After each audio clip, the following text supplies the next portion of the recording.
and welcome and good evening. It's This Is Going Well, I think, with David Cooper, and I'm Dwayne The Rock Johnson. Scratch that, I'm David Cooper. It's This Is Going Well, I think, that show where no one's listening, no one cares, the show where every episode's the last episode, so let's dive in. Today, a wonderful-tastically awesome lineup for you.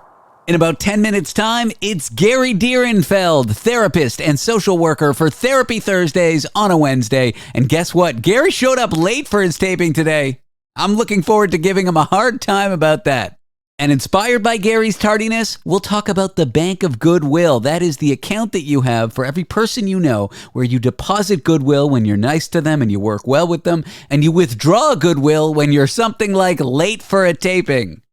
Gary will also share his thoughts on yelling. After that, a special, a unique meteorite crashed on the Earth 100 years ago. Study of this meteorite has revealed where we're from. That is how the Earth was formed. But since it was 100 years ago, the meteorite is celebrating a birthday. We'll talk to an astrophysicist about that and why it's such a special rock. Then it's veterinarian and friend of mine, Dr. Cliff Redford, to discuss all things pets. In Toronto, a dog was recently found with all kinds of narcotics in its system, regrettably, but the puppy's going to make it.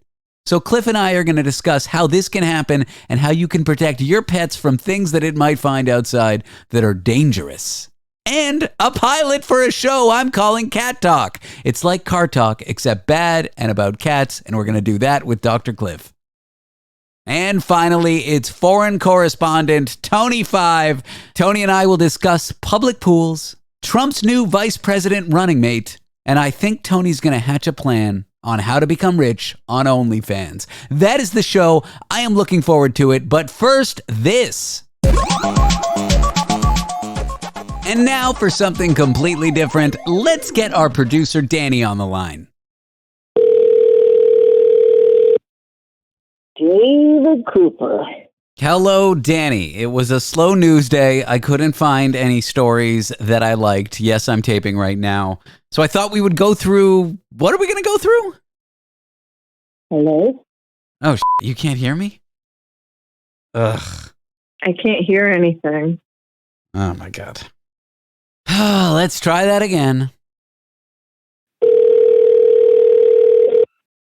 David Cooper. Can you hear me now? Now I can hear you. Excellent. You sounded better before, though. Oh. All right, I'm rolling right now. I couldn't find any good stories today. I found one, I don't know, it was like offbeat news, slow news day. So I thought we would go through what, Dani? We're going through 8 morning habits of unsuccessful people who never move forward in life. I wonder how many of these I have. Funny you should mention that, because my guess, I've got money down on 7 out of 8. I think there's one thing that you do actually do or that you don't do or whatever it is. But yeah, you're probably guilty of 7 out of 8. So you want me to guess them or you want to just say them? How do you want to do this? We'll go through. I'll tell you each one and you tell me the truth, whether you're guilty or not. I'm excited. And we'll tally it up at the end. Okay. So number 1, hitting the snooze button. Oh, guilty as charged. In fact, I moved my phone to the other room because I don't, not important. I have a dumb alarm clock now. I've talked about this at length. I just hit snooze on the dumb alarm clock just like I did on the phone. Guilty as charged. I'm guilty too. And the thing is, I not only press snooze over and over again, but I usually set like 5 alarms, like 20 minutes apart each. Like, it's crazy. I will set the first one about sometimes even an hour before I actually have to get up, just so that, yeah. I do the same thing. I do 5 minutes before, the right time, 2 minutes after, 5 minutes after. And by then, it's just a symphony of snoozed alarms every 30 seconds with the odd hope that I'll wake up. I don't get the people who just wake up right away, first alarm, no snooze. Okay, second thing, skipping breakfast. I do it, but only about 50% of the time. So does that make, I guess, am I half guilty or am I guilty? I'm going to say you're guilty because that's not the one that I was counting on. So, we got to say you're guilty of that one because that means you do skip breakfast half the time. All right, 2 strikes. Yeah. Okay. Number 3, neglecting physical activity. In the morning, yeah, and in the evening, and in the afternoon. Uh-huh. And that's what it talks about, the fact that you really just have to do it in the morning, because if you're like, no, I'll get to it later, by the time you get to it later, you're just too tired or too busy with things. So you have to kind of try to get it in the morning, even if it means setting extra alarms and getting up even earlier. But yeah, I don't do that either. Okay, starting the day without a plan. I do that only on weekends, really. So... You know what? I'm guilty. I do it enough that I'm guilty. Although I don't do it every day, I do it enough that I'm guilty. Okay. Yeah, me too. Ignoring self-reflection. When I need to self-reflect in the morning, I do, but I usually save it for nighttime, which keeps me up because I'm stressed up and the existential dread comes when I'm laying in bed staring at the ceiling because it's the first time I'm self-reflecting all day and it all comes in and I can't sleep and oh my God, the world's ending. Yeah, I think that's the complete opposite goal when you do it late at night and it keeps you up. But okay, so you're guilty of that one. Okay, good. So far, so good. Number 6, consuming negative news. Yeah, I do it in the morning. I do it in the evening and in the afternoon. I follow the news. Yeah, guilty. No, that's the one I thought, because no, you don't tend to. I don't think you might by accident, but you're not actively trying to consume negative news, I think, but okay. Well, maybe you're right. I look at the news in the morning and the news just always happens to be negative, but I'm not like looking at like awful websites that I know are going to depress me or awful Reddits or whatnot. So yeah, maybe. Okay, I'll give it to you. Okay, because that was the only one I thought that I would give you a pass on. Okay, number 7, not hydrating properly. And coffee doesn't count because coffee doesn't hydrate you. I drink water in the morning. I take a big gulp out of my Nalgene when I take my morning medication. So I do hydrate in the morning. Wait, 1 gulp of water in the morning? That's not... I don't think you realize. I'm talking about like a half-liter gulp. Like I chug the thing as soon as I wake up. Okay. And the last one? Well... The last one is avoiding tasks. I do that in the morning, evening, and afternoon. That's just, sometimes I dream I get stuff done in my dreams. Does that count? I don't know. I think the only one I got was the water one because I do look at the news in the morning. Okay, so wait. So technically I was right. I said you would get 7 out of 8 of those. I was just wrong about which one. Which ones do you do, Dani?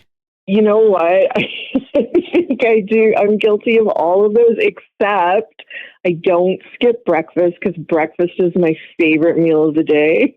I don't know why, but it has been since I was a kid. And I can't go without. I have to have breakfast. Breakfast is tasty. I think the research is saying it's not, quote, the most important meal of the day anymore, although maybe for children it is. But it is good. It's a good meal not to skip. I unfortunately do skip it all the time. Well, no. It's saying unsuccessful people skip breakfast. So you need to have breakfast. No, I get that that's what it's saying, but I'm just saying it's not the most important meal of the day is all. I don't know, because I think when you skip it, you set yourself up, like then, you mess with your blood sugars, you mess with your, like everything. I don't know, metabolism, everything. So I think it's really important, even if it's not, it doesn't have to be a gourmet breakfast. It also probably shouldn't be like Fruit Loop cereal or something. But I think I usually have some sourdough toast and a coffee. I need something. Who you calling a Fruit Loop? You're definitely a Fruit Loop. Dani, thank you for going over the 8 habits of morning people who are unsuccessful or successful. I don't know. Thanks for going over them with me and helping me through this slow news day. You're welcome, David. In a few moments, the aforementioned Therapy Thursdays on a Wednesday with Gary Direnfeld. We're going to talk about goodwill, how you earn it, how you use it.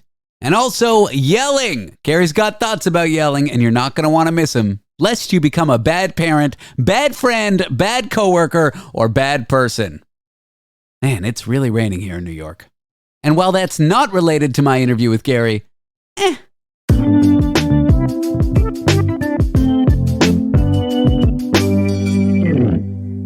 That's a good question. What do you want to talk about? We don't help everybody. Great. We're here with Gary Direnfeld. I was taping just then. Now people know the research that goes into the show, Gary. Oh. It's Therapy Thursdays on a Wednesday. It almost wasn't, though, Gary, was it not? You were late, and I did the thing you're supposed to do when people are late. Even if it's egregious, even if it's rude, even if it's professional for them to be on time, never get mad. Just ask them if they're okay. Because one of two things happens. One, they are okay, and then you can get mad. Or two, they're not okay, and you just got mad at someone who had an emergency, and then all of a sudden you're the jerk. So you got to always ask someone if they're okay. But the truth is, I wasn't mad that you were late for this, Gary. First of all, you're singing from my songbook. You know, if someone is a no-show for me in therapy, I don't get angry. I get concerned. Mm-hmm. And, you know, the first place to go to for many people is anger, right? Their ego is involved. Hey, how dare they let me down, do this to me, etc. But, you know, people, check yourself, because a better place to go first is just what you did. Empathy. What's going on for this fellow? Is there a problem? And like you said, if there's not a problem, then they're just being a jerk. You want to get angry? Yeah, fine. Yeah, fine. I mean, we're not condoning anger and yelling and all this. In fact, you recently posed the question, "Why do we yell?" Which is actually what I wanted to talk about today on your blog or whatever. But if you need to yell at someone, and you shouldn't, and I know you would never condone this, Gary, but for whatever reason, if they're such a jackass that you have to yell at them and they're late, just ask if they're okay, because then you've just lost. You've lost all your ability to have any standing. If you yell at a person who just had an emergency, then you're the jerk. So should I tell people why I was late? Because of an ant genocide? Are you still murdering thousands and tens of millions of ants in your wall? I imagine it's your renovation, because not only are you a schmuck for being late, you showed up like a schmuck covered in paint, Gary. Oh my God, I am, and I'm so hot. So yeah, I'm renovating, and I'm, you know, putting down some flooring as just prior to this, and I was so into it. And then on top of that, my watch didn't give me an alarm. Typically it's synced to my whatever, and I'll get an alarm a half hour before that beautiful warning. And now it's like, technology is conspiring against me. And this is the second time this week that I've screwed up. And here's my ego, David. I identify as a professional. Part of being a professional, you know, apart from whatever expertise, acumen you may have, part of being professional is showing up on time. It's like the simplest thing you can do to be good at your job. Honest to God. Just show up. You could be terrible at your job, and if you're terrible at your job but are very punctual, you're way better than the person who's terrible at their job. And you can be amazing at your job, and if you're late all the time, you suck. That's right. That's right. If you can't be depended upon, and listen, in radio, you've got deadlines. It's not like, you know, I'll see you in 5 minutes. It doesn't matter. No, the show goes on. So twice this week. So I feel like such a goof, but you know, I'm human too. I have to let that go once I've expressed my apologies, because I do express my apologies. And hopefully, like you said, look, you were kind to me. You said, Direnfeld, in 3 years, this is the first time that I've been late. I've got goodwill. And, you know, that's an interesting concept. I tell people with parenting that if you're forever loving and caring and reasonable, it's like making a good cookie dough. There's forgiveness in the batter. I'm laughing because David's holding back a sneeze. No, I sneezed. I just hit the cough button. There's forgiveness in the batter when you're making a cookie dough and you use really good ingredients. When you're parenting and you're by and large reasonable, caring, you're setting good boundaries, limits, and expectations. You're not beating anyone up. then if you do screw up as a parent, there's forgiveness built into that mix as well. When we are punctual as a professional or as just a person, you don't have to be a professional. When you're punctual, when people can depend on you, that too develops forgiveness in the relationship. So I don't know, just something that I'm waxing on about right now, but it's worth considering. No, the way I look at it is between you and everybody you know, and maybe even some organizations you know, like groups, you have what I'll call a goodwill bank account, and you're constantly making credits and debits, deposits and withdrawals. And if you're really well funded with goodwill, a small withdrawal, you can spare it. You know, hey, can I ask you an annoying favor? Well, if I do a lot of nice things for you all the time, and anytime you ask me for an annoying favor, I say yes, you're going to do it for me and not think twice about it.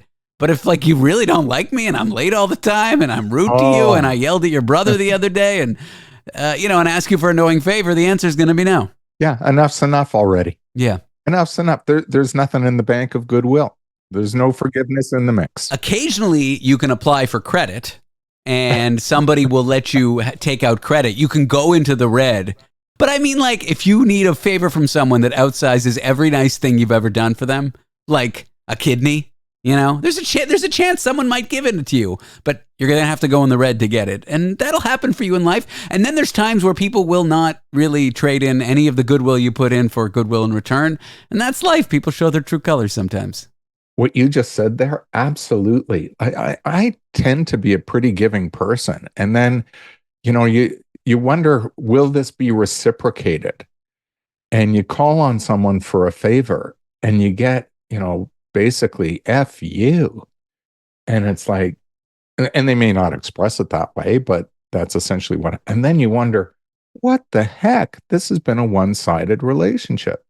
My friends, my really good friends, why they're really good friends is because these are reciprocal relationships. There is give and take. We can do for each other without keeping score. But having said that, it's typically pretty balanced. Those are good friends. Yeah, I agree. And it works in deeper ways too, like relationships you have with your friends where there's an exchange, where they care about you and you care about them. You express an interest in their life, they express an interest in yours. I'm sure you've had friends where whenever you're with them, it's always just about them. If they really stopped and thought about it, they'd realize they don't know a thing about you because they're always just talking about themselves. This idea of good friends, I've got family like that. Yeah. That's the thing. I don't have too many friends like that, but I do have family like that because family's not a choice. Well, in some sense it is. But that's it. Family is not a choice. And that's where we set our limits, boundaries, and maintain our own expectations. But I hope you have enough goodwill with my producer, Dani, because I know she does fill in radio work on the side for a major network in Canada. And you were late on an appearance for her. She'll be listening to this, Gary. You might want to apologize. I did. Okay, profusely. Good. I will happily fall on my sword. And it was an email back and forth with her and I said, look, I'm not even going to offer an excuse. I wasn't there. You were counting on me. I let you down. I'm sorry. Straight up, just own it, put it out there. And you know what? She was gracious.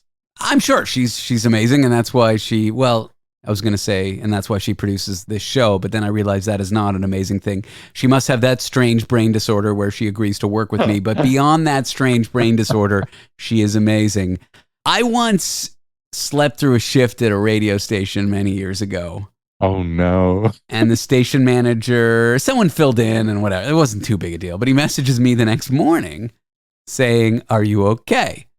And I thought, well, I could lie, make up some excuse and be like a weird undergraduate sketchy student who's always lying about their homework and attaching a PDF to my email to my professor that's really just some garbled data that's not really a PDF, and then saying, "Oh, the attachment didn't work. I'll send you it tomorrow." Like I used to be that sketchy, shady, childish, not professional kid. And then I had a career in the technology sector where I had to learn how to not have those qualities because you don't get very far in the professional world with those qualities. It's not, hey, given your assignment tomorrow. It's, hey, like, the company's losing money and you're going to get fired. So I looked in the mirror and I'm like, you know what? I'll just tell him the truth. I got the date wrong in my calendar. And he's like, thank you for all you've done for this station, but you crossed a red line and that's it. I never volunteered there again. Wow. But I feel good I don't feel good that I slept through it and I got the date wrong, but I feel good that I conducted myself with integrity and I get it, Yes. As a radio station, you need people to show up. I also learned a lesson early on in my radio career.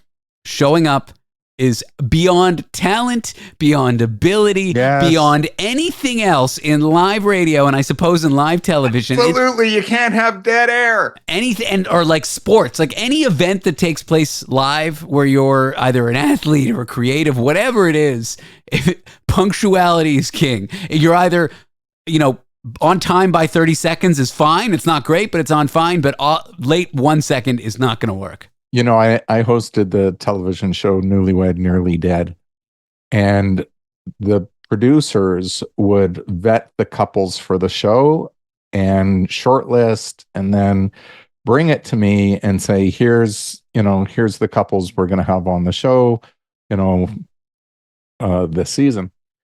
And I looked at the problem for this one couple, and the problem was punctuality. That, they were the one spouse was complaining that their partner is forever late. And I said, you don't want to have them. They're not going to show up when you were ready to shoot. Yeah, they might be the best story that you could do on the show, but if they don't show up to the shoot, there is no show. And there we were. And true to my word, they were a no-show.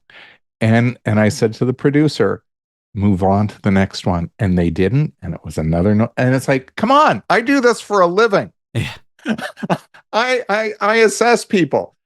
So far, they've lived up to the assessment, but we've got a show to do. This isn't, paid therapy. This isn't paid therapy. It's Therapy Thursdays on a Wednesday. When we come back with Gary, we'll discuss yelling.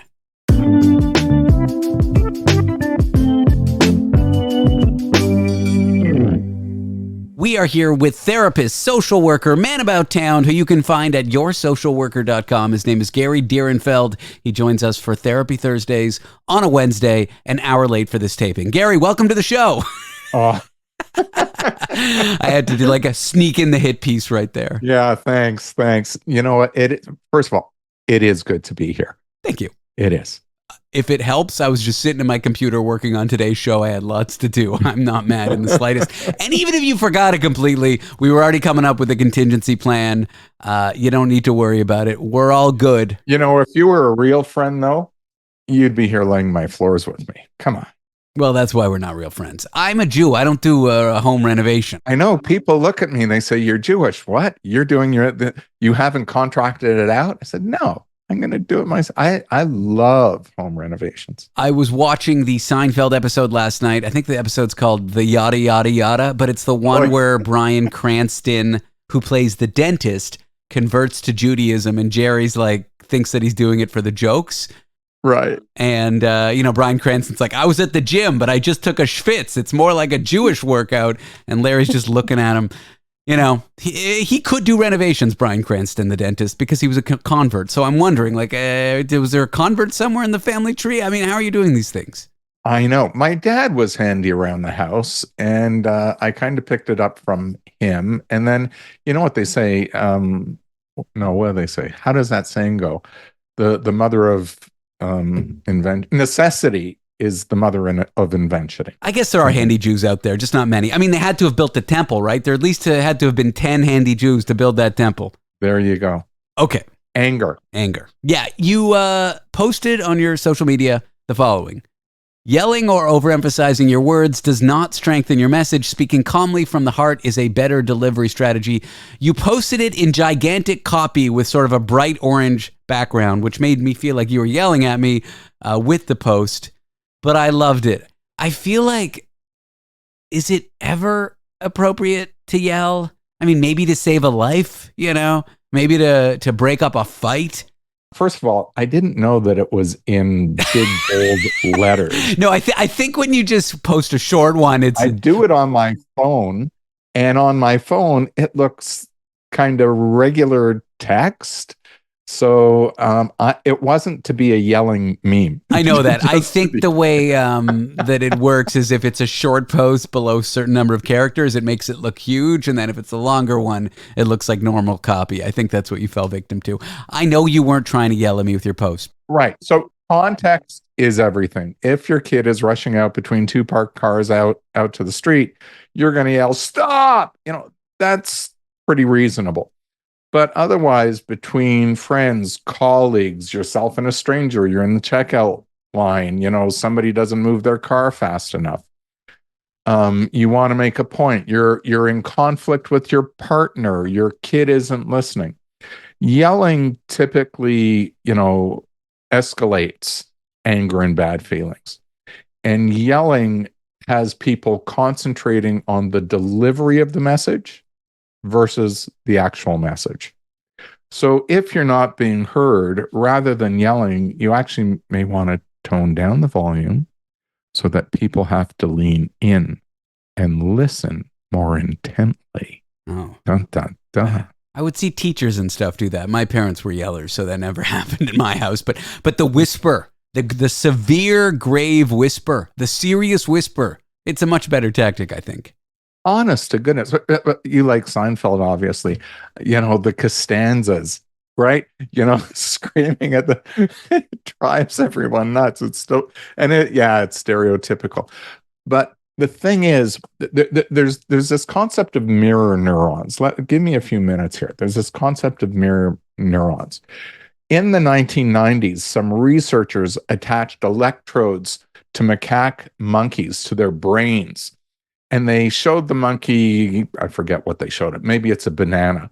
And the monkey goes, "Ooh." I don't think monkeys actually eat bananas. I think this is a stereotype. It's a hit piece against monkeys. But please, I just wanted to say the word macaque. Go ahead. Work with me. I'm going to yell at you. So as this monkey, goes goo goo gaga for the banana, there's another monkey also wired up. Okay, so we can see its brainwaves. But this second monkey doesn't see or get the banana, but it sees the other monkey getting it. And the same neurons light up. The same brainwave patterns go. So this monkey is mirroring the experience of the other monkey. Come to the 2000s, they started wiring up humans. Give this human an experience. Let this human see the other person getting the experience. Wow, same brainwave patterns. Let's go from experimental psychology to applied psychology. And we think of these mirror neurons. So if I get agitated and somebody sees me getting agitated, I'm going to ignite their mirror neurons and they're going to get agitated in response. This person gets agitated in response. The original person, they get re-triggered and more mirror neurons go off. And there's this forever uptick, this escalation of anger, upset, etc. Those persons who can recognize when they're triggered, and instead of going with that trigger, getting angrier, they go quieter. Now we are strategically using the concept of mirror neurons to calm the other person. I like it. Wow. I teach this concept to so many people who are forever in conflict, particularly with their spouse or with a child. And so that's why as you calm yourself and speak reasonably, it's harder for the other person to remain agitated, angry, elevated, because their mirror neurons have to work against your calm now. So, yelling, not so great. Remaining calm, collected, then we can have a reasonable conversation because it's not coming from the place of anger. When we're in that place of anger, it's really hard to problem solve. When we're calm, we can better problem solve. What I'm hearing is yelling can beget yelling. Like you yell at me, I yell at you, and now the whole world is yelled at, as the old biblical saying goes. Also, when you yell at your kids, they're now learning this behavior. And it seems like those kinds of parents that yell at their kids all the time feel so undermined when their children yell back at them. Like, how dare my ungrateful children yell at me? They learned it from you. All right? I have literally stood beside a parent when the child said "F off," and the parent says, "Don't you fucking talk to me that way." And they don't see the irony. The irony is thick, like porridge, like gruel. Oh my goodness. And I'm ready to burst a blood vessel, but you're kind of in public. It was in public when that happened. And it's just, I don't see it as my place to step in and right every wrong, but my heart went out to that child. I grew up in a rather hilariously profane household. My mom cannot keep it together on the radio. She's always swearing. She says, she says, she's like a 25-year-old Jewish mother. And I learned at a young age, and my parents actually did this. In my household, we don't swear at each other. We swear around each other. But my parents never swore at us. Even when they yelled, they wouldn't use the F word. Right. They're not calling you a name. They're using it as an expletive. Yeah. To spice the conversation, to add color to the spoken word. You wouldn't fucking believe what I did today versus you are a right? Big difference. Big difference. Listen, when I work with couples, I will ask, is there ever any name calling? And, depending on the names used, I once called him stupid, or, the C word. Every woman knows what the C word is.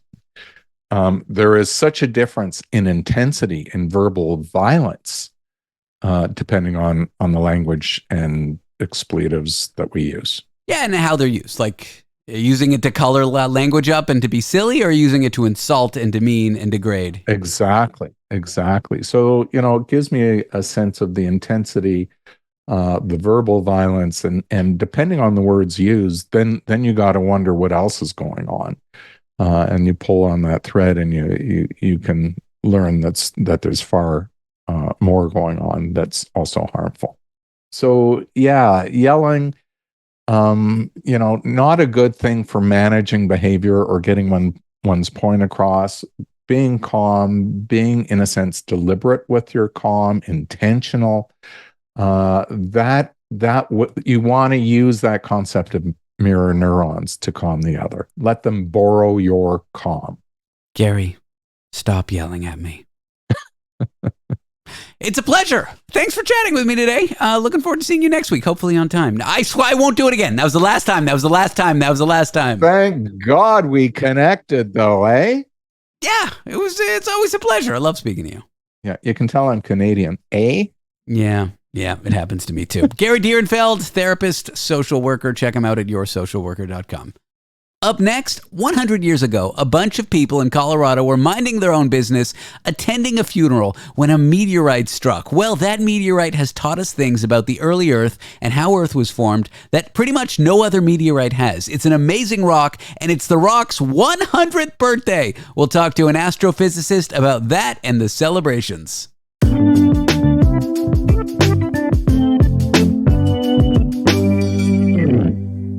On July 6th, 1924, a meteorite dramatically fell to Earth during a funeral in Johnstown, Colorado.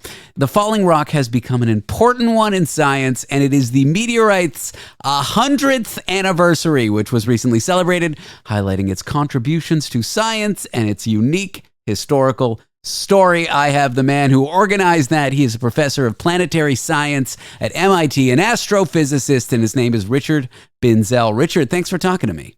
David, it's a pleasure. So what is the significance of the Johnstown meteorite? Is it a unique one in terms of meteorite discoveries?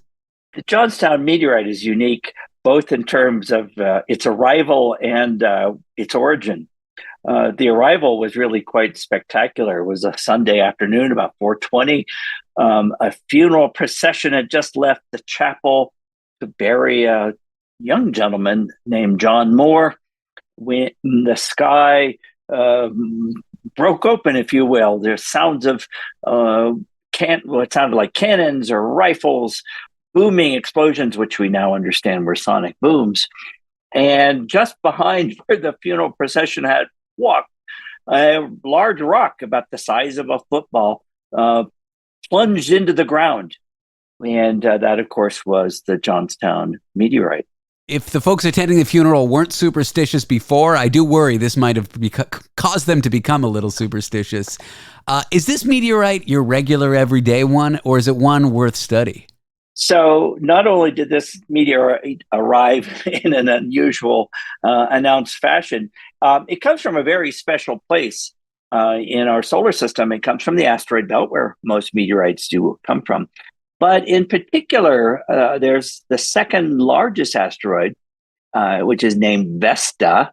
It's about the size of the state of Colorado. Vesta is the only large asteroid that we know has a volcanic surface. It was a heated and melted asteroid 4.6 billion years ago, which had a heating and melting history very much like the early Earth. So the tie of Vesta, this connection to Vesta, is in many ways a tie back to what the earliest conditions on Earth may have been like. It's really cool that we have to look to rocks outside of Earth to figure out what was going on at Earth at the time of its formation. What have we learned from this Johnstown meteorite? Well, one of the key things we haven't understood about the early Earth is why did it get so heated? What was the process that brought so much heating and melting on the early Earth? And one of the things we found in the meteorite is traces of an element, magnesium-26, which comes from another element, aluminum-26. And you have this radioactive decay from aluminum-26 to magnesium-26. Anyway, that generates heat. And we think that this may have been an element, a short-lived element in the early solar system that helped form the molten Earth and give us the iron core and all the structure in the Earth that we see today. So how do we know for certain that this meteorite did come from this larger meteorite, this Vesta, I believe is the name of it? Yes. So the parent for the Johnstown meteorite is the large asteroid Vesta. Linking this meteorite to Vesta is a bit of a detective story. That detective story begins with telescopic investigations of asteroids.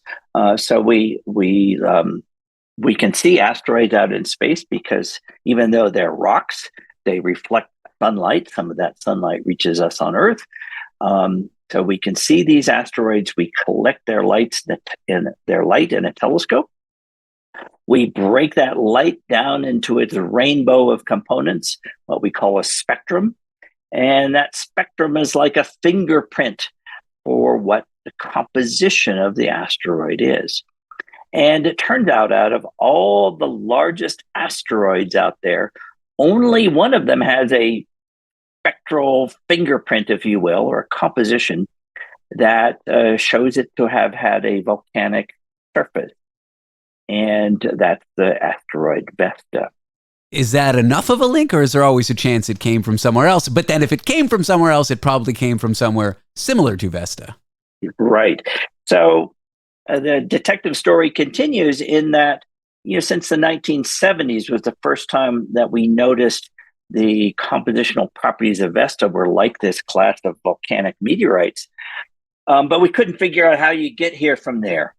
And so some follow-up telescopic work that I did in the 1990s was to look at small asteroids all throughout the asteroid belt, just tiny fragments of asteroids. And in the vicinity of Vesta, in orbits parallel to Vesta, but not orbiting Vesta itself, we found all sorts of volcanic fragments. And the only place we were seeing volcanic fragments was in the very vicinity of Vesta. And so it seemed like these were chips off the asteroid Vesta, that maybe a giant impact had blasted these basic rocks, these fragments off the asteroid surface. And those fragments were on pathways that led all the way to the Earth, like a set of Hansel and Gretel breadcrumbs. Yeah. And so that was really the telltale link between Vesta and meteorites, just like the one that fell in Johnstown on July 6th, 1924. So this meteorite, you made the link, you came up with that very strong evidence. Many years later, the Dawn spacecraft sort of visits Vesta. I don't think it landed on it, but it did a flyby. It did some research. Was this meteorite influential in NASA's decision to actually visit this asteroid? Absolutely. The Johnstown meteorite you can think of as a meteorite that launched not 1,000 ships, but a very sophisticated NASA spacecraft. Because of this volcanic link to Vesta and its ties to the early Earth, or the dawn of Earth, if you will, this made Vesta a very high priority destination for detailed study by spacecraft.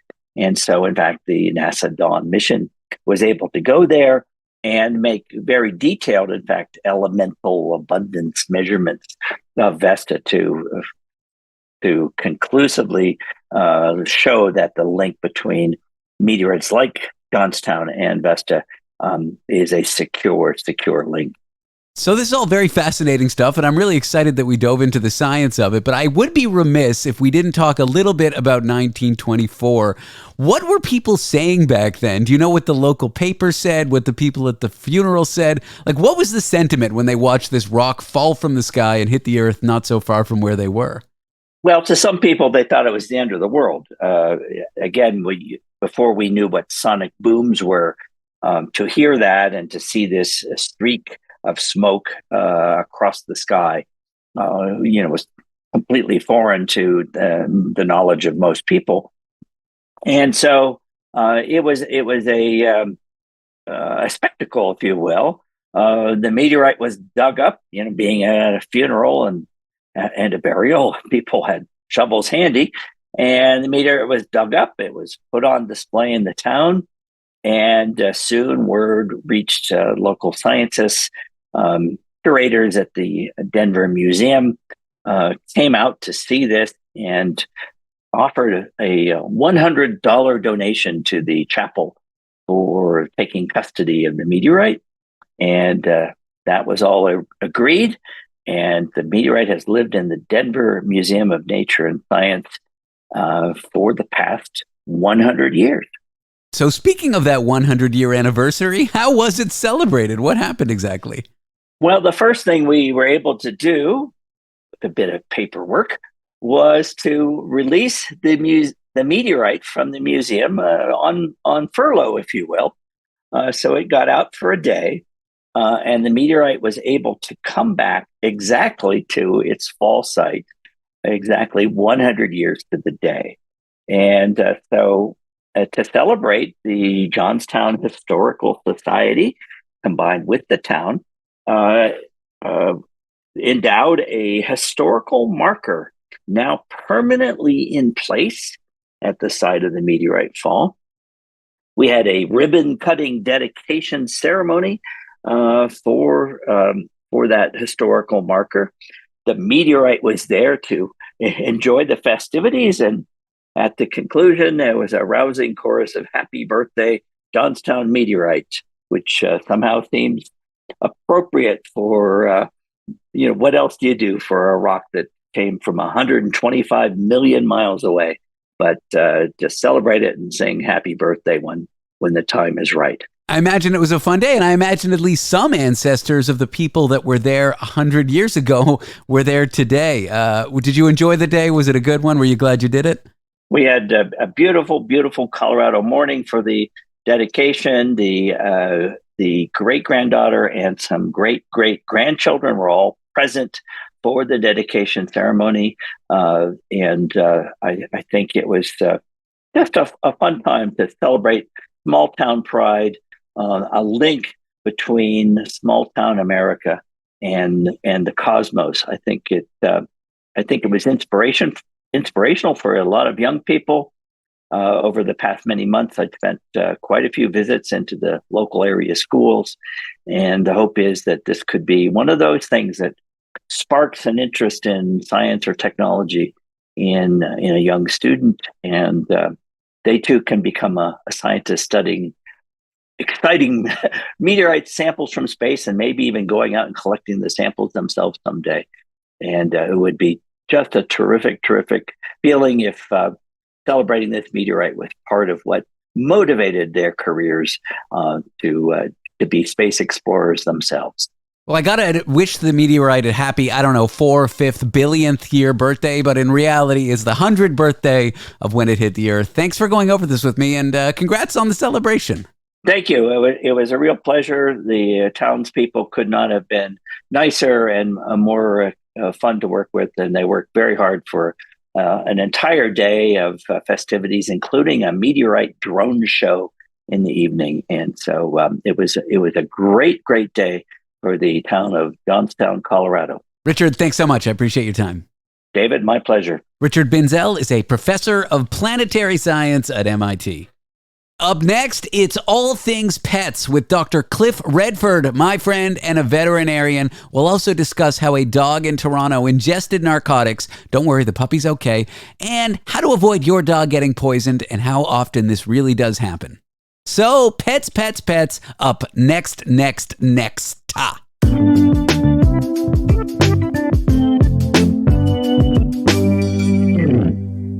We are here to discuss all things pets with Dr. Cliff, worldwide vet. Dr. Cliff Redford, worldwide vet. Cliff, I am so excited to see you. I'm one of your biggest fans, right? I appreciate that, man. You're looking good. Okay, this is getting weird.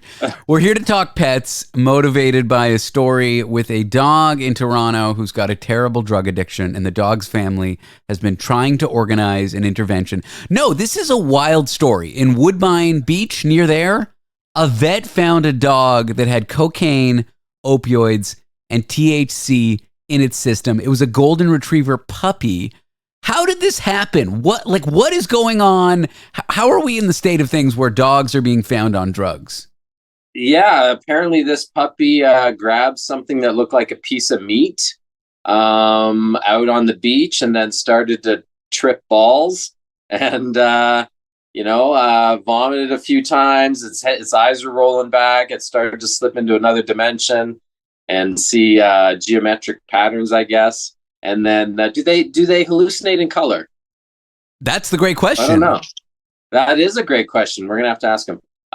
They rushed him to the vet, and then the vet apparently, and you can sense my my doubt, apparently diagnosed that the dog ingested THC, cocaine, and opioids.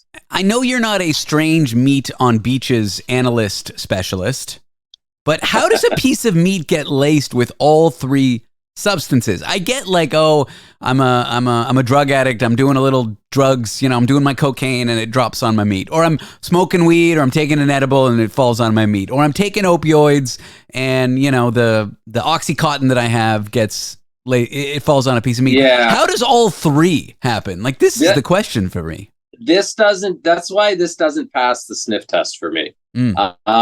Look, people do put dangerous materials, poisons in meat to poison dogs. People do that.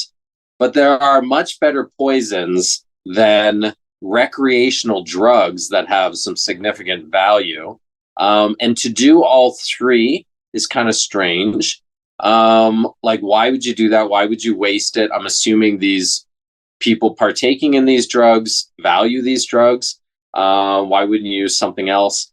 And then now an expert wrote that it might have been human feces that the dog ate that contained these products. Now you don't ingest cocaine, do you? I think your body, when it clears drugs, does it through your poop. I think that's, or your sweat or your breath. I think that is one way your body. Yeah, but for it there to be enough. Anyways, the thing that's weird to me is, and the veterinarian did a urine test right then and there to confirm. He said THC was based on the science. Okay, that makes sense. So he did a urine test to confirm, and it also came back with opioids and cocaine.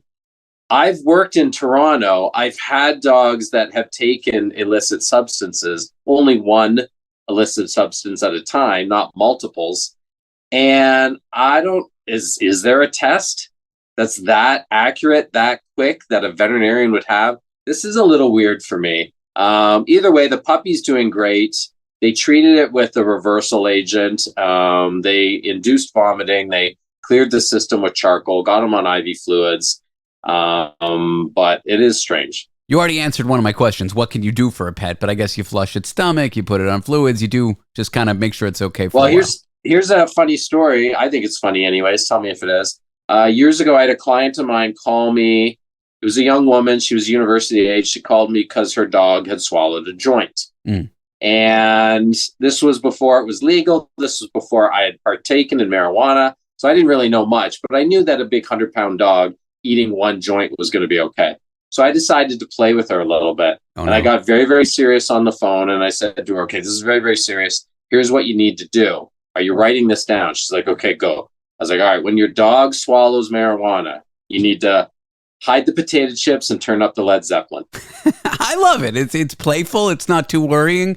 One thing you said is this could have been a potential poisoning. Now, you struggled to see why people would spend their money on expensive illicit substances, but this is every pet owner's nightmare, and I'd like to think it's like an urban legend. I'd like to think people worry about it happening more than it does, but I also know it does happen. Like, I think the classic is the razor blade in the dog treat. If you're in the country, maybe your neighbor sets out a cat trap on their property and does who knows what with your lovely kitty or not so lovely kitty. It's not the kitty's fault that it isn't lovely. It should have been given more love and raised better. Well, let's not talk about the kitty.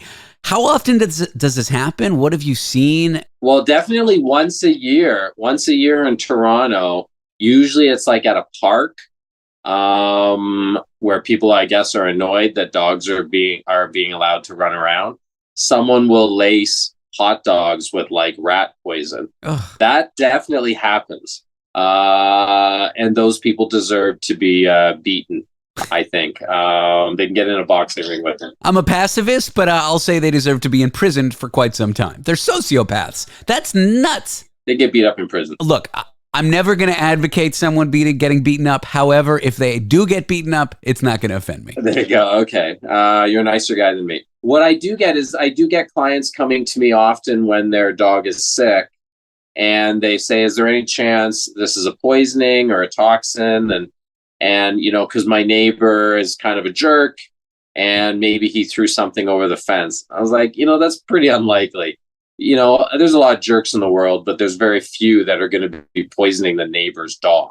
But it does happen, but it's usually in a dog park situation. Can you say that it doesn't happen as often as owners worry about it happening? Is this something people should worry about every day for their dog? Or is it just sort of a one-off? It does happen, but it's pretty rare. No, I mean, what you should be doing is just recognize that there are poisons out there that your dogs could ingest. And most of them are not planted by people. Most of them are dead animals. And the rats have been killed with rat poison. And then the dog swallows the rat. I don't know why he swallowed the rat. And then they swallow a fly. Swallowed the fly. That's right. And I think she'll die, that old lady. I do think she'll die. Yeah, that's right. And weeds that grow and mushrooms that grow and regular houseplants are toxic. So you just have to be aware that toxins exist. Who cares how they got there? Toxins exist out in nature and in cities. So be aware of what your dog, or if you walk your cat on a leash, if you're one of those people, be aware that they might be grabbing something and hopefully they're trained to drop it when you tell them to. I feel like you're not a cat vet. I feel like there's this great schism between all vets and then cat vets. I feel like there's a bias towards dogs. I've observed this out in the public. Maybe I'm throwing an accusation at you that's unfair, but I've seen it where they don't really care about cats. Cats are an afterthought, and they are so attentive with the dogs. So much so that there's a practice here in Manhattan, and I'm not sponsored by them, but they're called the Cat Practice, and they are a cat-only vet. And we started going there after our vet was rude to my cat, Tomato. Yeah, you can't squash Tomato. My buddy from vet school, he went from being a large animal cow veterinarian to opening a cat-only hospital in it's Garden City Cat Hospital in like the St. Catharines area. I love cats. I think it's a little strange if you put a leash on your cat and walk it down the street. I agree. So I think that's a little unusual. But I love cats. I don't currently own cats because I love my wife and she does not like cats. There was an incident when she was young that she won't get into. She just says there was an incident. Oh no. So I deal with, I have dogs, but Tomato would be more than welcome here. You just have to wear sleeves. So do you get what I'm saying though? Have you seen this in your peers where they just don't really like cats? Absolutely. We won't admit it though. Like if you ask a vet, are you a dog or a cat person? They'll say yes. Meaning, but so they'll either say I'm a cat person or they'll say, oh, I love them both equally. The dog people won't admit it if you're a veterinarian because they know that bias exists. I love them both equally. Okay. Well, you helped me with my cat yesterday. Motivated by that, when we come back, we are going to test out a pilot for a new radio show. It's called Cat Talk with Dr. Cliff Redford, and it's listener questions about their cats that I've made up from fake listeners who are definitely real, and you're going to answer them, and I'm going to tell you what Cliff did for my cat yesterday, gratis, and I still feel bad about it. You did it for free, and maybe we'll talk about abusing our friends for their professions when that's not really what you should be doing. Dr. Cliff Redford is here. He is the worldwide vet. Are you a worldwide vet? I never know how to say this thing. I don't know. Doesn't matter. All right, close enough. We'll be back.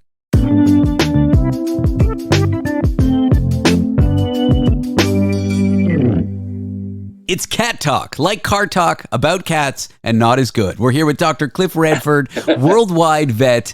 Cliff, I am a firm believer that you should not abuse your friends for their professions. For example, if you have a friend who's a lawyer, don't just call them at 5 a.m. being like, I have legal trouble. If you have a friend who's a doctor, don't send them a photograph of your groin area because you've got red bumps at 4 a.m. being like, please help me. There's a reason these professionals exist in the public, and there's a reason we have boundaries with our friends. Otherwise, everything goes to chaos. And yet, I say this, and yesterday, I texted you a lovely picture of my cat, didn't I?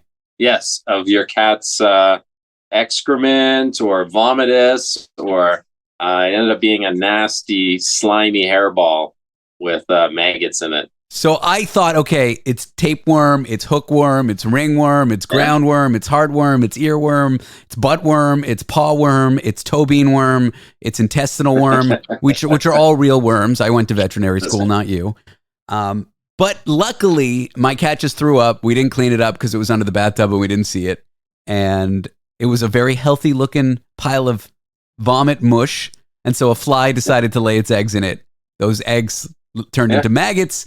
The maggots hatched. It was dried out maggot corpuses in vomit, and I thought, okay, they're clearly coming from the inside of my cat.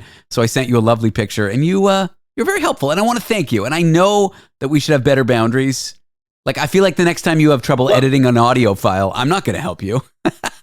Well, see, that'll be the test. Yeah. I will reach out to you one day because I have a sudden urge to be on your podcast. And if you say you don't have time to talk to me, then I'm not going to help you next time. Well, that's a little different because our relationship is we're friends, but we also work together on media kind of stuff. So that's within the boundaries. But if you called me and you're like, I need you to master some audio for me, or I need to like remix this spoken word voiceover that I did for a TV show, that's when I'm going to be like, Jesus, why don't you just pay a professional? Well, the reality is there is a difference. And you compared, getting free advice from me to getting free advice from your friend, the lawyer, or your friend, the doctor. The reality is lawyers don't love law. They may love being a lawyer, but it's still their job. And they don't lose sleep at night if some sort of piece of legal document is feeling pain. You know what I mean? Whereas like this is a cliche and this is sappy and whatever, but this is a calling for me. And this is something where children want to be veterinarians. And if they don't want to be veterinarians, they still want animals to be healthy and happy. Your doctor, hopefully, doesn't get a warm feeling in their heart if they get to help you with your groin rash. Hopefully. It's a really good doctor if they do, but that's a whole different boundary that you're going over. It's strange to say, but I like animals and I want them to be happy and healthy, and you appreciate it. What I don't like is when a friend or a person I've known and haven't heard from in 20 years reaches out to me on Instagram or whatever, and it's just a little, hey man, how's it going? And I know exactly what the next message is going to be. I have a question. I don't agree with my veterinarian. It's like, you know what? Screw you. I haven't heard from you in 20 years. Like you don't care who I am, other than now it's a chance for free advice. Yep. Right. That's the issue. Mm-hmm. Now, if someone from 20 years ago reached out to me and said, hey, Cliff, we haven't talked forever. We were buddies in high school, etc. Sorry, I shoved you in the locker. I've gone to therapy. I know this is, awkward, but I have a question. Could you help me out? I'm fine with that. But it's this when they try and sneak it in as if I don't know what they're doing. Yeah. No, I immediately acknowledged how annoying I was being, but I appreciate the help. This happened to me at Burning Man, the desert romp. I go every year, and I'm part of the media of the organization. I work at their radio station. There's a radio station at the event. It's an ephemeral station that lasts for 2 weeks. Anyway, I don't know if you followed the news last year, but there was a flood and people got stuck from a rainstorm. So I had just left my old job. My show ended. And all these producers, all these hosts, all these people that I worked with didn't so much as write a note on my last day saying, it was great. Nothing.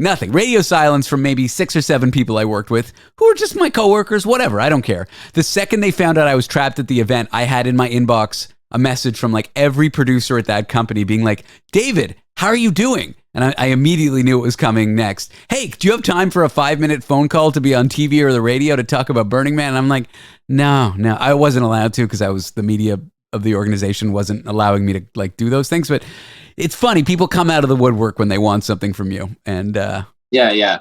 So I get the difference. And if it's a true concern for their pets and not looking to save a buck or badmouth their veterinarian, and just looking for an opinion that agrees with theirs, then that's a problem if they got those issues. But if it's a true question, I get messages from people I don't know who follow me on Instagram, and I'm happy to help them.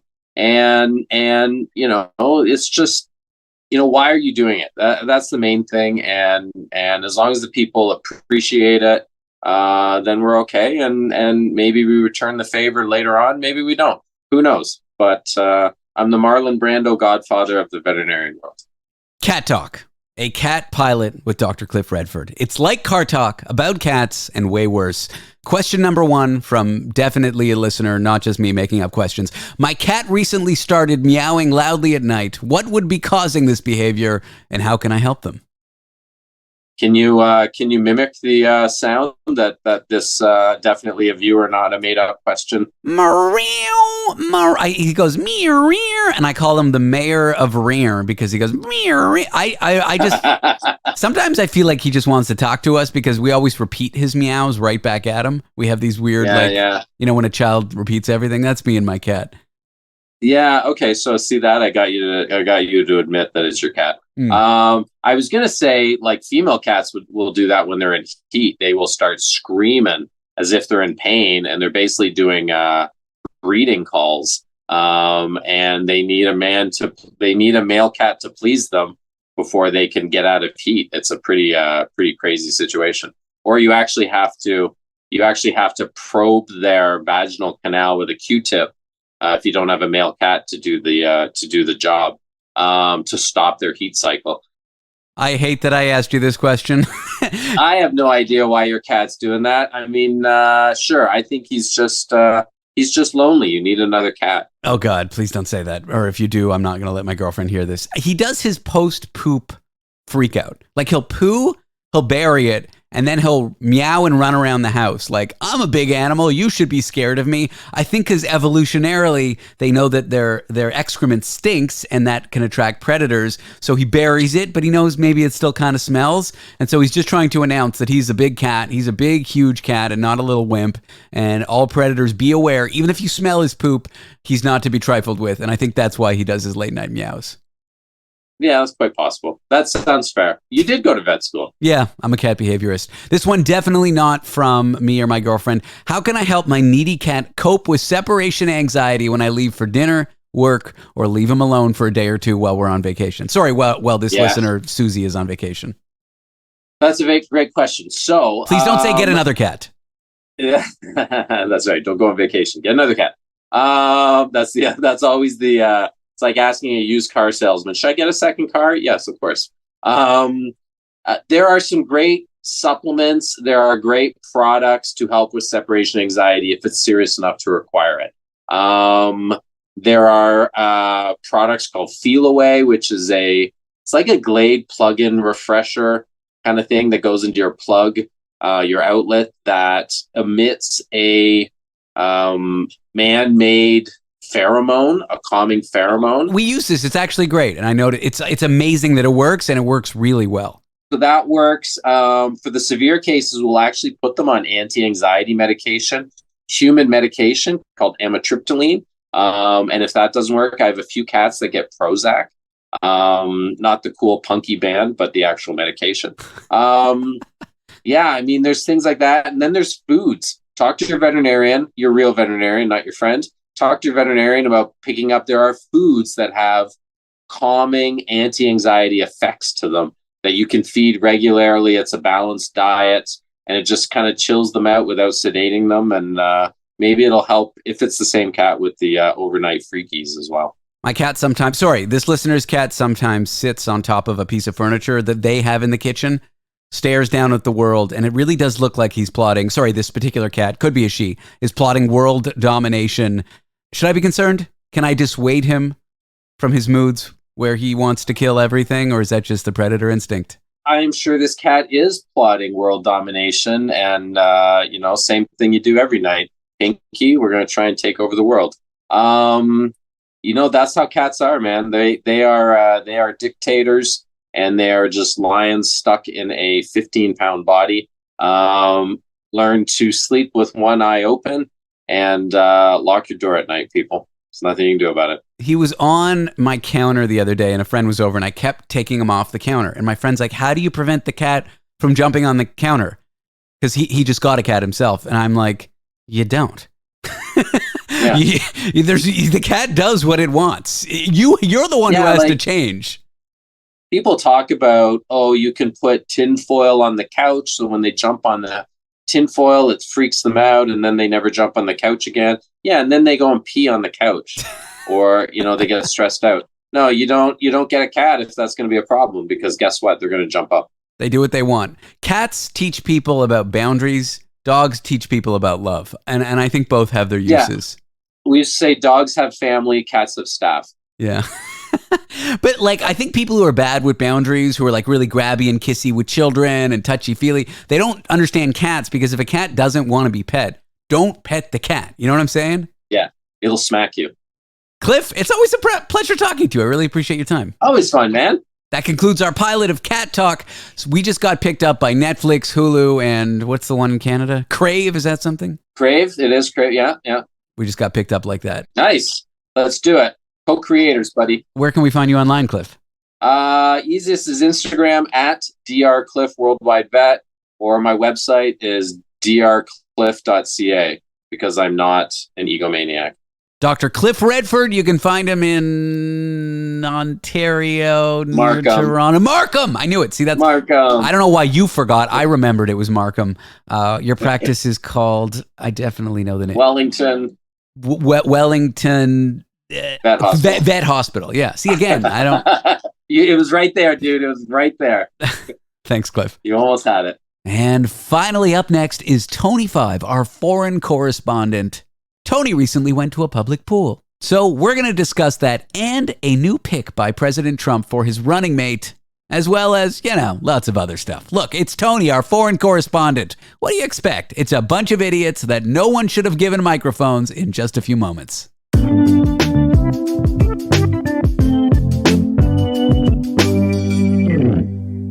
He's here, he's queer in the sense that he's odd, not anything but heterosexual, but you never know. He's Tony 5, our foreign correspondent. Tony, welcome to you.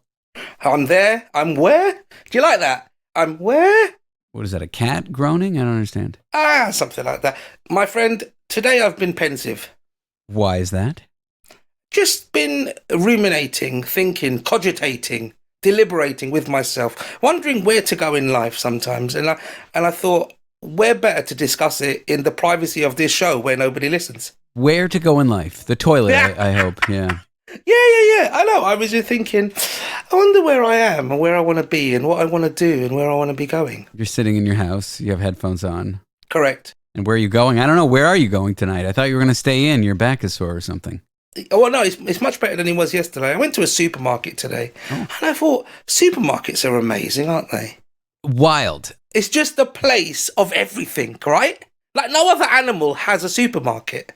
You're right. No other animal. Well, do monkeys? I mean, they have trees with bananas. What else do they need? But single product. I'm talking a place with all various products, at least 3 or 4. But what else do monkeys need but banana? I don't even think monkeys eat bananas. That's the weird part. No, that's very racist, David. You should take that back. I don't want to be cancelled before we've even been booked. Exactly. The hamburger. Correct. To create one? Yes. Is from scratch is almost impossible. They are a marvel and a product of industrialization and big agribusiness and logistics. Like to get the components, like wheat for the bread, lettuce, fresh lettuce, cheese. Like you got to make cheese. You got to have cows to get the meat. You've got to kill a kangaroo. Ketchup, mustard, relish, pickles, like these things you can't just make in your garden. They're imported, they're manufactured, they're, part of major food industry. So it's just a delicious thing to eat, but it's a product of modern society that you could not have without the technology of today. The supermarket is a much bigger example. Like you could not create that 100 years ago, even if you wanted to. It's just phenomenal to think that it's all these things that we take for granted that sometimes I just sort of step back. In fact, I did something pretty cool today. I went to an outdoor pool. So we call them Lidos here in England. It's basically this where people, like you said, they didn't have pools in their own homes. So in the town I live in, there's this beautiful Victorian outdoor pool. You can Google it, guys. It's called Letchworth Lido. It's been around for like 100 years or so. And I went there and it's still like 40 cents for a locker and like $6 to go for a swim. So it's almost Victorian pricing. And there's diphtheria in it. I love that you've taken the concept of a public pool at a community center and turned it into, did you know, hundreds of years ago, public pools are a thing. Like they exist around the world, whether it's a newer country in a newer city or a country as old as the UK, which is at least 30 years. Are you sure? Positive. Do they exist everywhere? No, those are just large puddles, David. Pretty sure just large puddles. I wouldn't go into a public pool in New York. That's a great way to get hepatitis, or at least child's pee on you. See, this one didn't have any children. It was beautiful. It was reminiscent of, like the old French or Parisian piscines? Like this beautiful outdoor space with brickwork around it and these long lanes and very aqua blues. It was beautiful. It could be... I don't know, mate. I'm just feeling very, loved today. I'm seeing everything and I'm very pensive. As you can probably hear, my voice is very dulcet. I'd easily pull on Tinder tonight if I was on it. It's one of those days that I feel like really up for it. I call those days and that feeling nostalgic. I'm feeling nostalgic today. It's like this wistful feeling of what could be and what was and sort of like a content but longing sense. Is this what you're experiencing? I'm going to call you Webster's because that was right. Wistful. That's what I'm feeling. Wistful. I'm full of whist, David. Full to the brim of whist. I can't have any more whist if I needed to. You can't say that on the radio, and you can't say piscine. That's obscene, Tony. You can't say that. Oh, is it? Well, you're a rapper. I didn't even know it. So, what is happening in the world of you? I mean, has anybody got shot recently? Has anything else happened in the last couple of days? I know big news in the UK. Donald Trump's DJT, his running mate apparently made a press statement or made a joke that England is now an Islamist country. Oh, lovely. People in the country must have been shocked to hear the news. I mean, if it's reported by his vice presidential candidate, it must be true. Yeah, so, and he then some guy went on the radio, and you've probably heard of the laws that sort of Islamic countries have. Sharia and he law, argued yeah. with a host and said that we're going to be under Shakira law soon.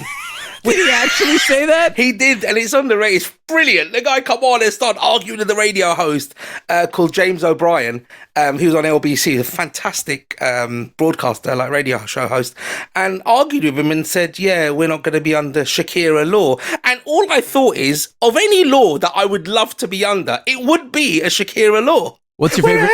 Whenever,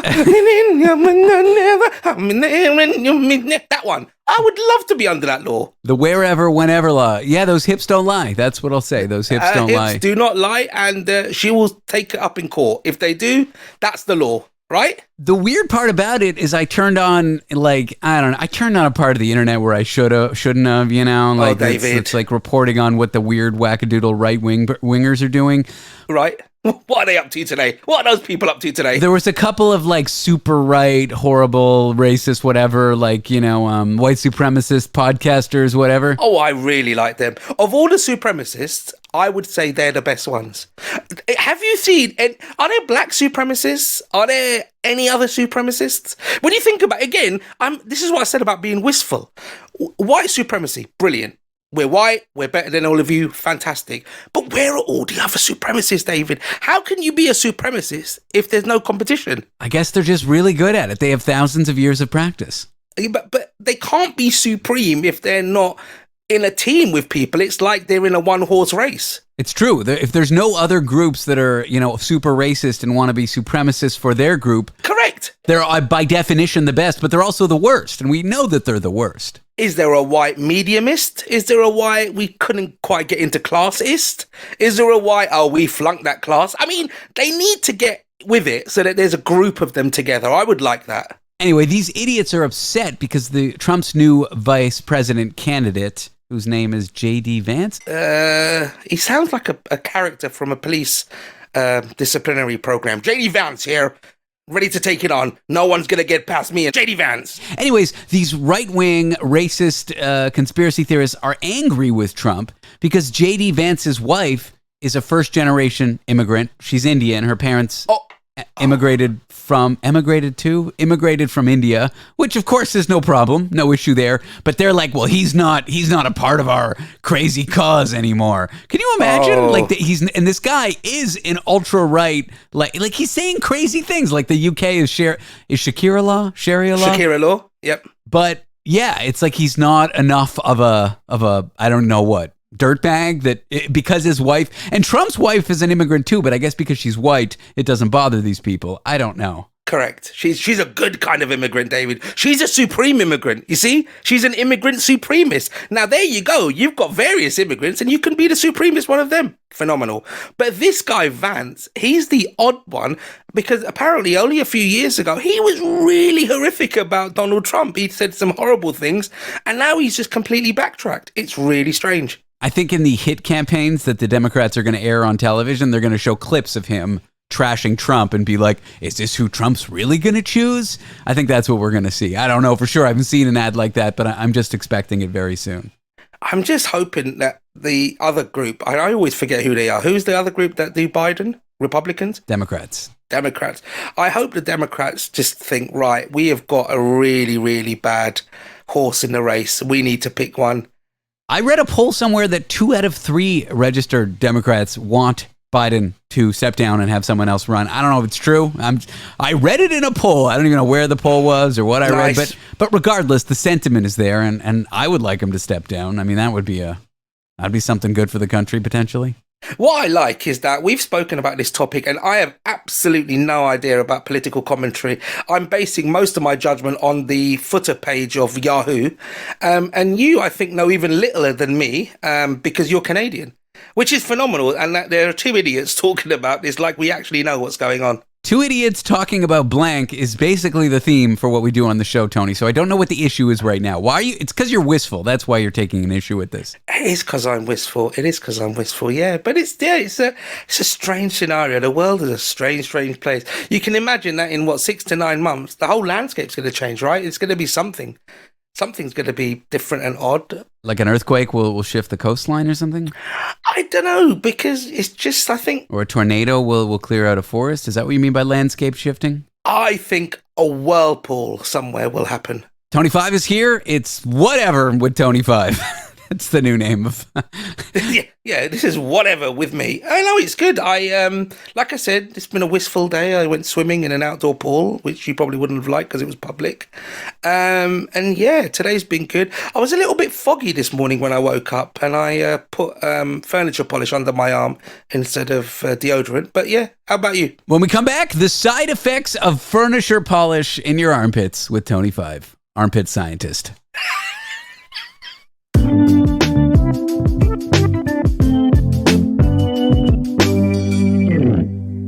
Here we are with Tony 5, foreign correspondent in London, England. We are foreign, we are corresponding. But that's true. You're foreign because you're not here, and I'm foreign because I'm not a citizen of the country I live in. Tony, welcome back. Did you really put shoe polish in your underarm? Not shoe polish, furniture polish. So on my desk, I put furniture. Do you call it furniture polish? Wood spray. Why do you have furniture polish? Because I've got a wooden... You just have it on your desk, though? Just sitting on your desk? Yeah, wooden wardrobe where I dusted the night before, and it was next to my can of deodorant, my Axe, as you would call it over there. Oh my God. And then I was half asleep. I picked it up, put it under my armpit, thought, that smells lemony. And I couldn't work out. And because it had given me so much, it basically takes the friction out, right? So I swung my arm up and it went straight round like a full 360 because it was under. I looked like I was doing like a Hitler salute. It was mental. You use spray deodorant or roll-on? I spray, mate. Spray, my friend. What? Why would you? Do you do roll-on? Roll-on is just rolling more sweat around your body. Why would you do that? I only use the roll-on after I shower. No, I disagree, because you're taking armpit hair and also, and if you haven't done it properly, let's discuss, right? I shave my armpits, Tony. I shave my armpits. Oh, do you? Well, I trim them. I put like a number two blade guard on my razor, so it's like, I don't know, a quarter of an inch. And then I shear them, so I still look like I have armpit hair, but then I don't have stringy, sweaty, watery. They dry faster. It's amazing. Anyone who's never tried it, or everyone who's like rolling their eyes and thinking David's a fanciful pretty boy, you got to try it. It's a game changer. Armpit shaving. You ever shaved your back? No, I don't have a hairy back, but my brother John does, and he used to invite my ex-wife over to his house, and she would shave his back in his shower. I don't know how I feel about it now. I don't know how I felt about it then, but it's something that happened. Good Lord. I mean, I've got very hairy back, and this time of year, it feels like I'm wearing a carpet, but to shave it is quite difficult. I do have to is your ex-wife free? Because I'd love her to come round. I wonder if that could be a good business idea for her. You'd have to reach out. I haven't spoken to her in at least 5 minutes.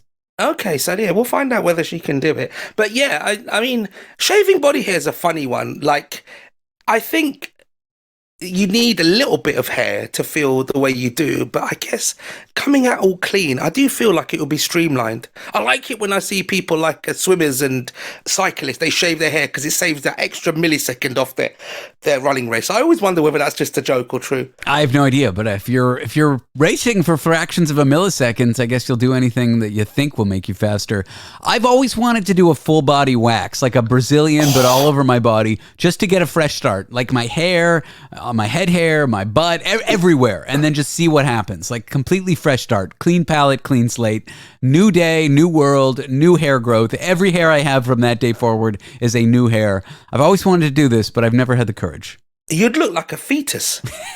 I mean, there's no other way to describe it. That I'm looking at you and I started staring at you there and my eyes morphed into you without any hair. You would look like a little blind fetus. I suppose I would. What's wrong with that? I think some women would like the fetus look. Fetus chic, we call it. Fetus chic. I mean, there could be that. I mean, there's so many weird things what's going on. I'm thinking of creating an OnlyFans. For who? For me. To? I don't know. I just see lots of people who are making lots of money doing things that I think I could do.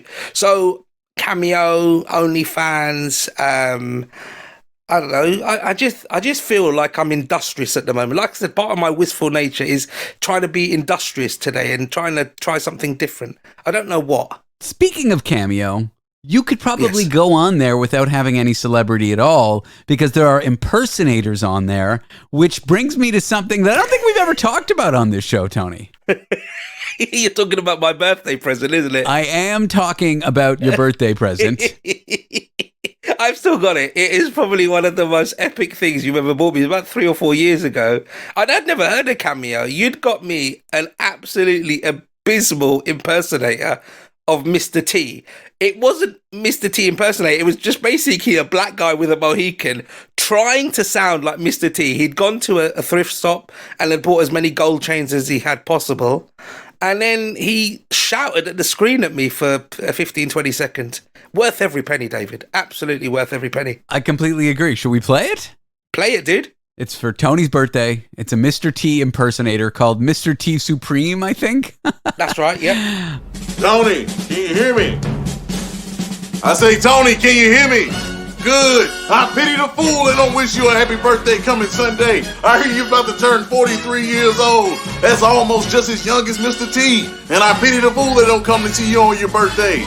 And also, your buddy David still plays with Barbie dolls from what I hear. And you got a Mr. T doll. That's what I'm talking about. That's what I like to hear. Keep it tough, keep it going, and keep giving them suckers pain. Happy birthday, man.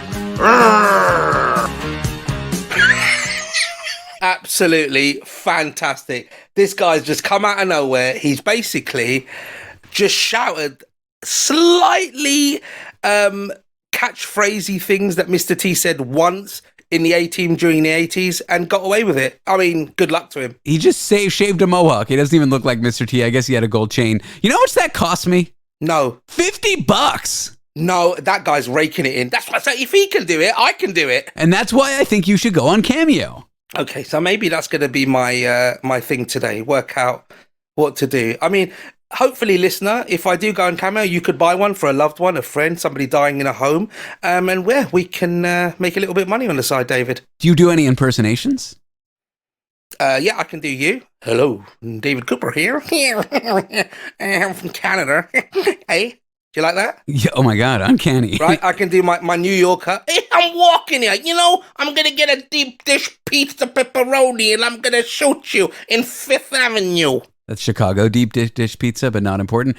Okay, I think General New Yorker will be a great cameo. I think people will pay $50 for that. Any other impressions? No. Let me think about it. I used to be able to do some very good ones. A lot of them I can do are racist accents that will get cancelled for, so I won't do them now. And as you well know, that is my go-to platform. But no, I do have a few. You could be a Nigerian prince promising riches and fortune to people. Oh my God! Now, how good would that be? The Nigerian prince that.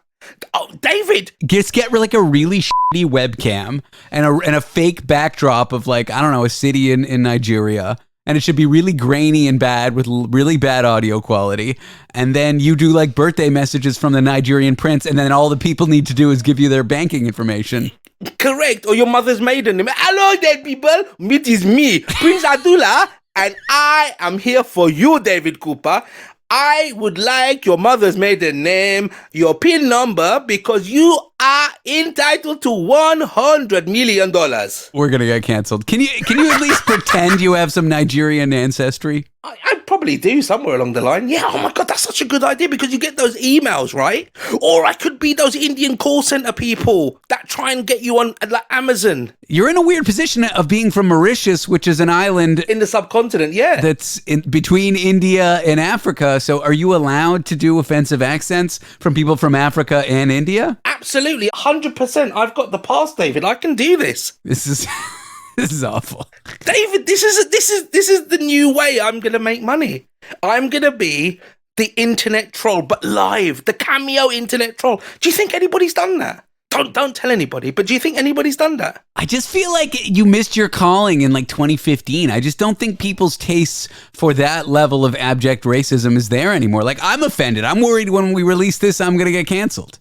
For God's sake, make America great again, David. Come on. It's true. There is one half of the population that does not care. Come on. But I'm not playing to everyone like that. Oh, that's a shame. I think that would be good. Is that your Cameo business idea, the Nigerian prince? I mean, maybe. Or the what is the the trolls that come through. I mean, we get the, do you want to extend your car warranty people? I've obviously got the Amazon people. Your account has been intercepted. I wonder if you could just do trolling for contract. Like it's a cameo from a fake troll and you will play the role of the person trying to renew people's extended warranty on their car. Maybe it's the Nigerian prince. Maybe it's someone from a call center. Maybe it's selling insurance. Like that's your cameo. You will play the role of someone really obnoxious and in the process wish people happy birthdays.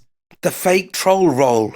The fake troll role. Because have you seen on Instagram, you can buy like messages from these African tribes where they're like half naked and they dance and they sing your name. That's so exploitative, but it's brilliant because obviously the money is going to them. So in some respects, it's hilarious. In some respects, it's really sad. I mean, there's the two guys who are just stood in a ditch and you can see their heads. And they're doing cameos. They're literally just two guys in a ditch in the middle of some jungle somewhere. Obviously, you've got internet and Wi-Fi and a phone, and then just sending messages to people. The world has gone mental, David, and I want to capitalize on that mentality. All right. The fake troll role, was that what you're called? Yes. All right. Faketrollroll.net. That's Tony's new website that may or may not exist. This is a business idea. I'm going to take it to the Shark Tanks. Tony 5, foreign correspondent. Thanks for the chat today, especially while you're feeling wistful. David, add entrepreneur to that sign off. Entrepreneur. That's a weird word, isn't it? Yeah, it is. Does that make sense? It's one of those words you just stare at and you're like, what? Au revoir. That's the show. Thanks for tuning in. I'll be back tomorrow. And I don't know. Was I supposed to say something witty at the end? Something witty at the end!